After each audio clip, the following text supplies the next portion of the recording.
Hallo. Goedenavond en welkom bij deze eerste aflevering van JWG Culinair. Wij gaan vandaag maken een heerlijk gerecht van het zwarte goud kerboet. En het geeft bij kerboetbitterballen, oftewel kerboeterballen. Wat gaan we daarvoor doen? We gaan als allereerst de vulling maken. Wat denk je dat erin zit? Wat denk je dat erin zit dan? Kerboet? Ja, kerboet. Goed. Dat is correct voor dich. Daar zou ik heel graag met willen beginnen. Zij het niet dat ik ben vergeten de kerboet uit de diepvries te halen. Dus we moeten even wachten tot de kerboet uit de magnetron komt. De kerboet is inmiddels ontdooid. Dus we gaan hem nu in plakjes snijden.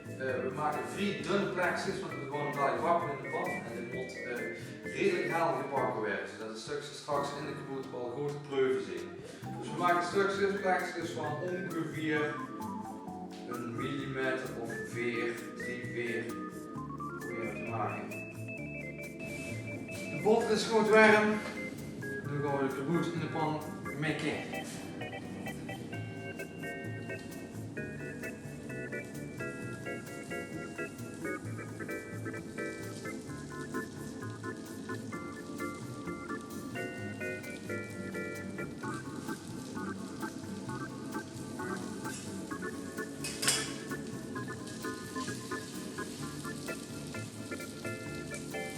Dankjewel Tom.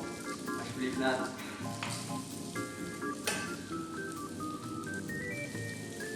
En dan zetten we het vuur redelijk te leggen.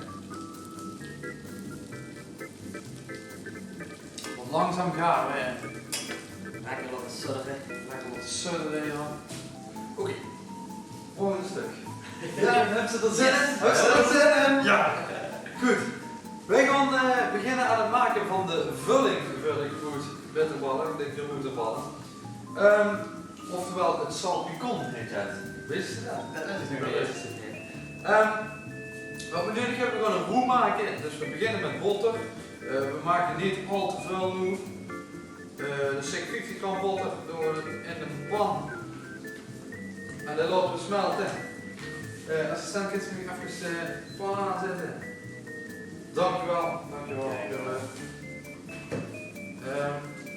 Ja, dus we laten de boter volledig smelten. Als hij gesmolten is, dan gaan we er bloem aan toevoegen. En, wat niet onbelangrijk is bouillon. Rundvleesbouillon. Dan pak ik weer een moordbeker. En dat doen we, nou zeg een halve liter heet water in. Hebben we heet water in? Dus dat is kokend water. Kokend water. Kijk, en een koeker. En een koeker. Ideaal.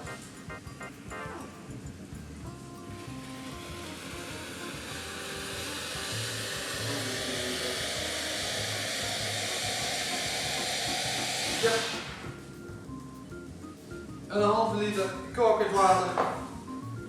En bouillonblokjes is voldoende. Dat verkruimen we erin. En dat moet langzaam oplossen. Het gaat dadelijk een beetje smaak geven, extra smaak aan de vulling.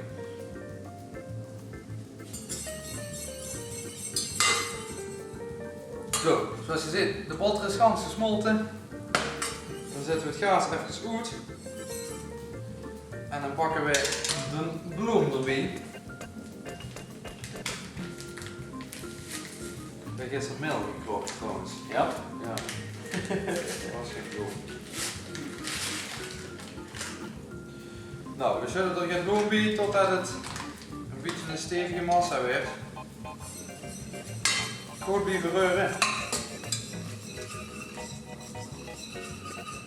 En zoals gezien heb ik in één keer de juiste hoeveelheid. We moeten een goede bal roeren. Je moet ze heel even op het pit zetten met het pit aan. Zodat het even gaar bakt.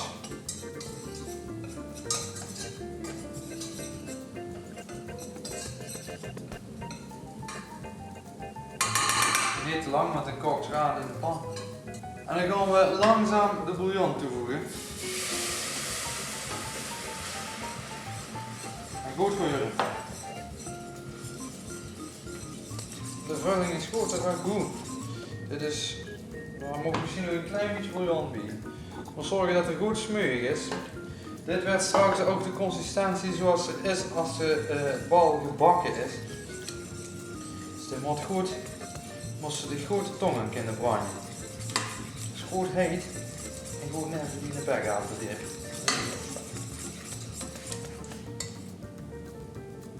Dus ja, dit is redelijk goed zo. Oké. Wat is de volgende stap? Nou, die vulling die moet straks gaan opstieven zodat we er bitterballen van kunnen maken. Kijk. Ik zeg bitterballen. Computerballen. Computerballen zijn het. Dus, wat hebben we ervoor nodig? Gelatine. Gelatinevelkjes. Van dokter Utker. Nou, die moeten we eerst even weken in koud water. Voor je bouillon weer weg. Dus we doen in het koude water doen we een aantal velkjes. Ik heb niet zoveel gemaakt, dus het zal genoeg zijn om een velke 3 of 4 velkjes. Kijk, dat zijn van die plastic dingetjes. Doen we er 4 van in water. Dat moet even een minuutje of 2, 3 moeten dat verstoren en dan weer die gans bezorgd. Dan kunnen we zo onder de vulling gaan doen. Tom. Ja. Ken zich ondertussen de resterende kaboot in kleine stukjes snijden, want dat gaan we dadelijk hier onder doen, zodat de vulling een kabootsmaak krijgt. Dat is niet heel onbelangrijk. Een belangrijk ingrediënt van de vulling is natuurlijk De krutje. de kruidje. Wat is kaboot zonder kruidje? Wat doen we daaronder? Een goede dikke lepel kruidje. Maak de vulling het zeuter. Appellekker.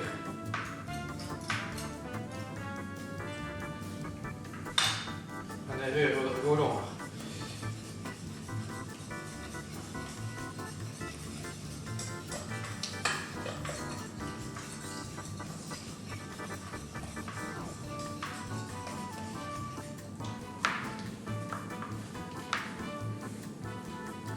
Trouwens, kaboot altijd op een rode snijplank snijden, want een kaboot zit bloot en het reageert beter op een rode ondergrond. Als ik de kaboot een beetje kapot maak in de pan, is het niet erg. Dat werd straks zo kans gekruimeld aan de onderring al. Nou Tom, dat is je goed gesneden? Ja. Ja? We gaan eerst verder met het doen om te kijken op de gelatine, of dat hij goed is. Knip het even goed doet, want niet te veel water, dat biedt van de rest. En dan doen we ze eronder. En dan schootslossen die vanzelf op in het mengsel. Er zal er nog iets vloeibaarder van werden, maar dat zie ik dan nog weer op in de koelkast straks. Oké, doe het even. Goed leuk, zet het maar onder.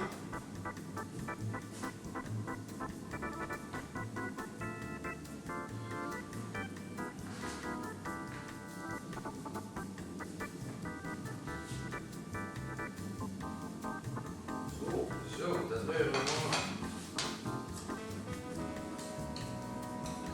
Weet je wat ook lekker zo zien komen? Schwabbel of zo? Ja, zwaar. Ja. Dat ik nu een zwaar onder doen. Ja. Friese borrelbrood. Oftewel borrel zwaar brood. Nou, die gaan we er niet zo aardig onder doen, dus misschien moeten we daar ook even kapot snijden.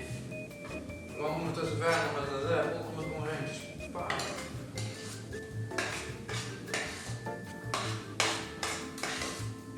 Dit vind je nog zo? Dat is zeer fijn, dat is prima. Je moet altijd gewoon een beetje de stukjes spreuken, hè? Dus, nou, ik zou zeggen, doe het maar bij.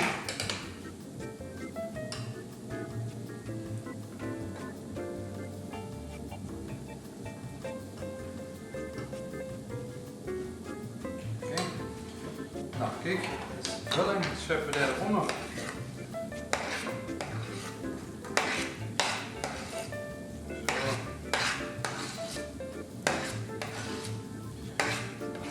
Nou, nu hoeft er eigenlijk alleen nog maar de kaboe onder. En we doen hel gebakken brood bij het mengsel.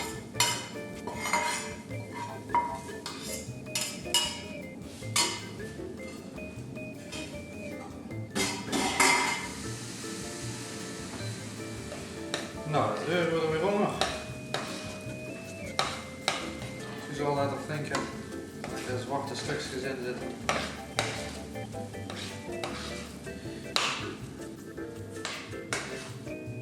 Nou, dit mengsel moet even 2 uur in de koelkast. Je kunt het fijn opstieven en dan is het dan klaar om er belkens van te draaien. We hebben natuurlijk al voorbereid.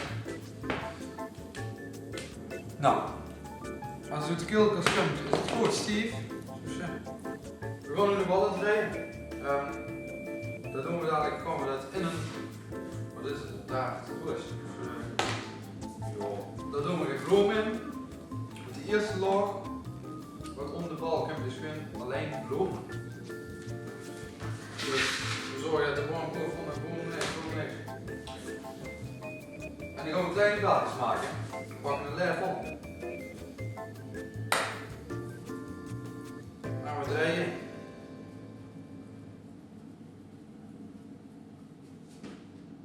Dus dat zijn redelijk kleine balkensubs. Als ze te groot zijn, dan werden ze niet gaar in de frietpan en dan zijn ze aan de binnenkant koud. Dan barsten ze open. Wat ze lekker plekken. Nou, die gooien we in de vloer. Nou, toen gaan we aan de slag. Tonnetjes gemaakt in hegwetter. Maak ze niet te goed. Dat is ook weer met de hand pakken. Al eerst even de handjes wassen. Zo. Zo windjes aan de handjes, dat is niet erg. Je kunt extra bloed bij.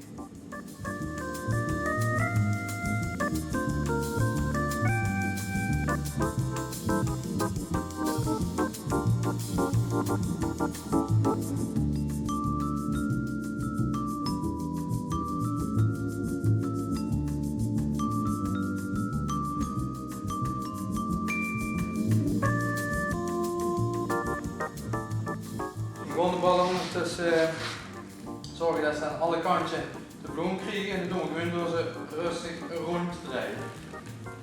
Sommige massalen zijn moeten helpen. Maar door een ronddraaiende beweging te maken, krijgen ze uiteindelijk allemaal bloem. Terwijl Tom door het rijst. Dit rijst helemaal door. We hebben een paar etens in de volgende komt.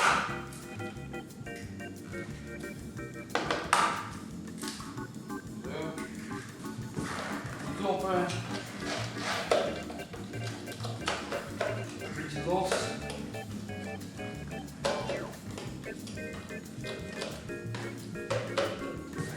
En dan leggen we vervolgens alle beltjes in.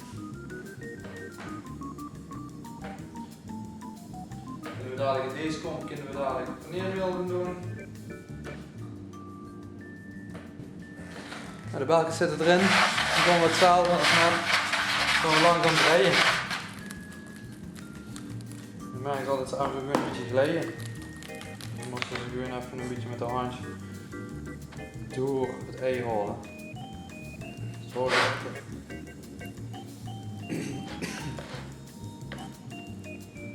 gaan we door met de volgende fase, de sammelbreudel. Oftewel paneermeel. Ja, vergeet. Niet.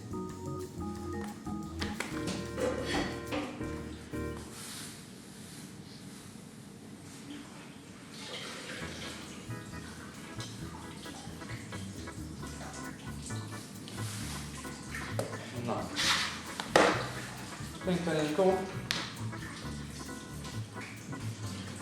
En dan gaan we alle belletjes daar weer in doen.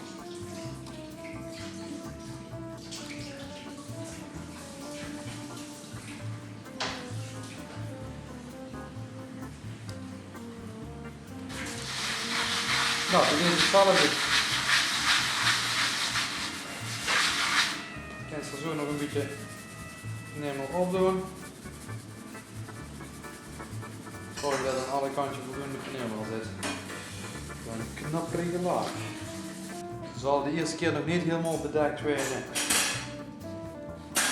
Dus daarom herhalen we dit proces 3 keer. Zo, 3 uur later en 64 bitterballen zijn klaar. We gaan ze dadelijk even in de frituur doen. 3,5 minuten op 180 graden. Wij bakken er maar een paar, zodat het straks allemaal even zijn voor terug om een ucht te geven. Volgens mij hebben we er dadelijk in totaal 88, dus is er voor iedereen net één. Nou, verder is op temperatuur. We zullen er 3 of 4, ik wil nog weer welke zijn.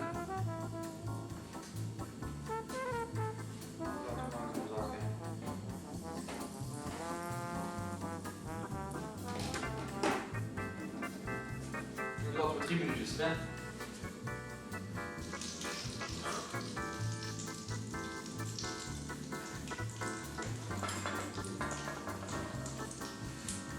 Nou, zo is het opensnijden.